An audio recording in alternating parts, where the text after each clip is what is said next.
a De Canaley. Vamos a tomar contacto con Matías Olivero Vila. Él es abogado y contador, presidente de Lógica, una ONG dedicada a generar conciencia fiscal en la sociedad. Y vamos a hablar justamente con Matías sobre reforma tributaria y 3 impuestos que quiere bajar el gobierno. Bueno, vamos a analizar. Matías, ¿lo tenemos ahí en línea? Sí, ¿qué tal? ¿Cómo estás? ¿Qué tal? ¿Cómo estás, Matías? Bienvenido. Bueno, retenciones, impuesto al cheque, ingresos brutos, ¿son los 3 impuestos que el gobierno está mirando? Así es. Primero pongamos las cosas en contexto, ¿no? Ujú. Tenemos los impuestos más altos del mundo por 3 métodos distintos de 2 entidades distintas, como son el Banco Mundial, que lo decía hasta el año 2020, y más cerca en el tiempo, en 2023, una entidad empresaria, la Unión Industrial Argentina. Otro dos llegó a esa conclusión.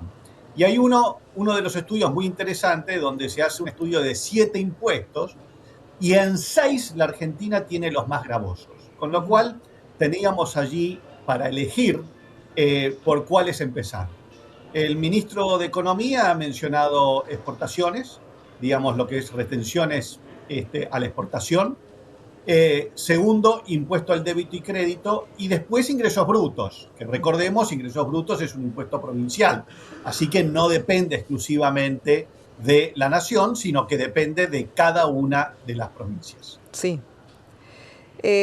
Bueno, me centro en ingresos brutos. Matías, ¿cómo crees que esto también va a impactar en la recaudación? Bueno, eso depende en cada una de las provincias, con lo cual esto no es, vamos a decir, que a nivel nacional esto impacte, sino que va a depender de las arcas de cada una de las provincias. Allí recordemos por qué ingresos brutos es un impuesto que debería eliminarse tal como lo conocemos. Porque es un impuesto que se aplica a lo largo de toda la cadena productiva y sobre el total de los ingresos que tiene ese eslabón de la cadena.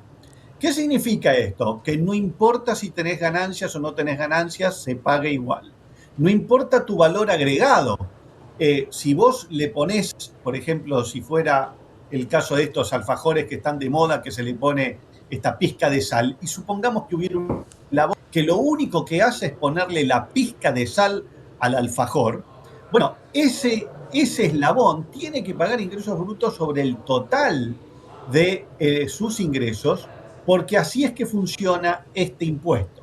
No depende de sus ganancias, no depende del valor agregado. Por eso es que se dice que tiene un impacto en cascada y por eso también se dice que es tan distorsivo. Perfecto. ¿Y retenciones, impuesto al cheque? Bueno, retenciones es distinto, se aplica para las exportaciones y tiene una finalidad que es distinta, que es que el precio local, digamos, de lo que es los productos que se exportan, no varíe, digamos, varíe, mejor dicho, gracias a las exportaciones, con respecto a lo que es el precio internacional. Pero en la medida que esto se vaya desapareciendo, esta brecha, tal como la conocíamos antes, que era una brecha que incidía fuertemente lo que es los productos locales, si no fuera porque había un dólar, bueno, eso va a tender a desaparecer, con lo cual es lógico que las retenciones a las exportaciones sea uno de los impuestos que está en la mira para ser eliminado. Sí, sobre todo Y eso el campo, generará ¿no? una reactivación. El campo ¿Sí? también está esperando, ¿no? La baja de Exactamente. retenciones. A eso apuntaba. A eso apuntaba. Eso va a generar una reactivación en todo lo que es el ámbito agropecuario que lo están esperando desde hace, digamos, años. Sí, bueno, Así que algunos tampoco están está muy que se contentos ponga. porque no le está dando respuesta todavía al gobierno, ¿no? Así es. Con Están lo cual, esperando. esto es una buena señal, digamos, que empecemos por estos 3 impuestos. Y débitos y créditos que me preguntabas, bueno, en ese estudio que yo te mencionaba de la Unión Industrial, eh, son muy pocos los países que aplican impuestos sobre créditos o débitos en cuentas bancarias. De los 30 países que se hicieron análisis, solamente estaba presente en 6 de ellos, pero solamente sobre créditos o sobre débitos y con alícuotas muy inferiores comparada con la nuestra. No hay otro país en este momento en el mundo que lo aplique en forma tan generalizada sobre créditos, sobre débitos y con el 0,6% en cada uno de los dos casos. Ahora, sosteniendo el superávit, ¿esto lo puede llegar a hacer el gobierno con total libertad? Bueno, lo que pasa es que aquí hay un tema que no estamos abordando lo suficiente, según la visión que tenemos nosotros desde Lógica, que es que por tener estos impuestos tan altos y esta cantidad de impuestos, según el IARAF, 155 tributos, es que se genera una informalidad que, según distintas entidades, se calcula en el 46-45%. Claro. Estamos diciendo que casi se aplica venta con factura por cada venta sin factura. Un país no puede funcionar con semejante informalidad. Entonces, lo que lógicamente va a pasar es que cuando se bajen los impuestos, naturalmente la gente se va a pasar a la formalidad. Eso es lo que pasó, por ejemplo, en el Paraguay. En Paraguay bajaron en ganancias al 10% y el impuesto al valor agregado también al 10%. El efecto que generó es que la gente que estaba en la informalidad se pasó a la formalidad, porque la gente no quiere asumir riesgos por impuestos razonables, si tiene que pagar impuestos razonables. Entonces, por un lado se produjo el efecto de pasarse de la informalidad a la formalidad, y por el otro lado, que negocios que antes no existían en el Paraguay pasaron a hacerse gracias a un sistema tributario atractivo, incluyendo inversores desde la Argentina. Así que no necesariamente una baja de impuestos significa una baja de la recaudación, porque esa baja de impuestos, en la medida que nos lleve a tener un sistema tributario razonable, va a generar aumento en la recaudación por el pase de la gente, digamos, y de las empresas del sector informal al sector formal. Además, Matías, en tu análisis, además de estos tres impuestos que tiene hoy el gobierno en lista, ¿cuáles son los que siguen, por llamarlo de una forma, detrás de esta nómina y que también son gravosos y que se deberían modificar? Bueno, como te decía, de los 7 impuestos, en 6 tenemos el más gravoso, así que tenemos para elegir. En ganancias no hay otro país que tenga 35% de impuesto a las ganancias, más el 7% cuando distribuye dividendos, y cuando baja la inflación del 100% en 3 años sin ajuste por inflación. No existen países que estén en los niveles que estamos nosotros.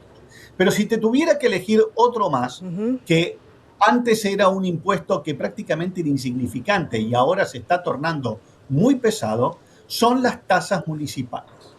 ¿Qué es lo que pasó?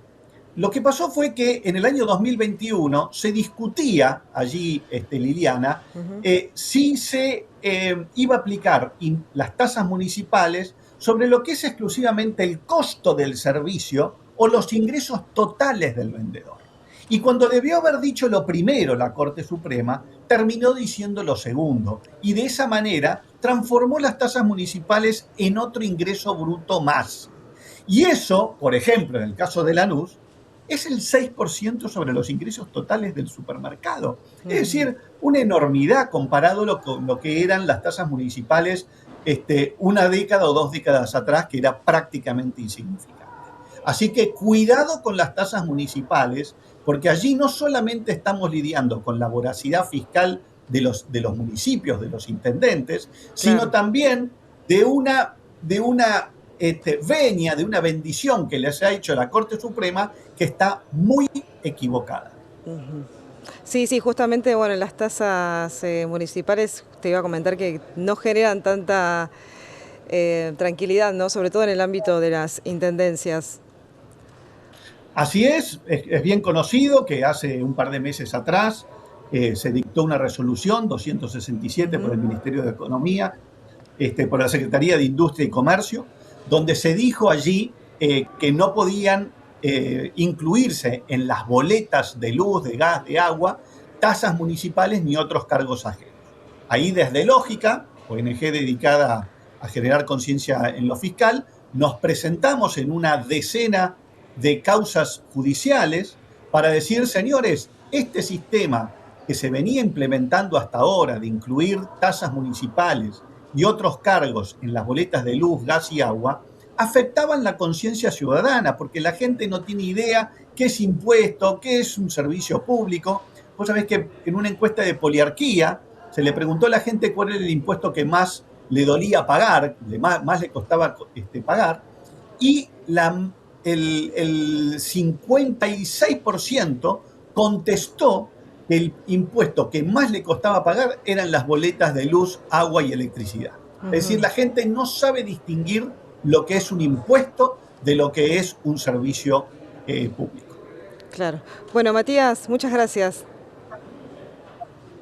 Muchas gracias a ustedes. Para los que nos quieran seguir en las redes, estamos como País con Lógica. Muchas gracias. Perfecto. Matías Olivero Vila pasaba por la pantalla de Canal E. Abogado y contador, nosotros continuamos con más.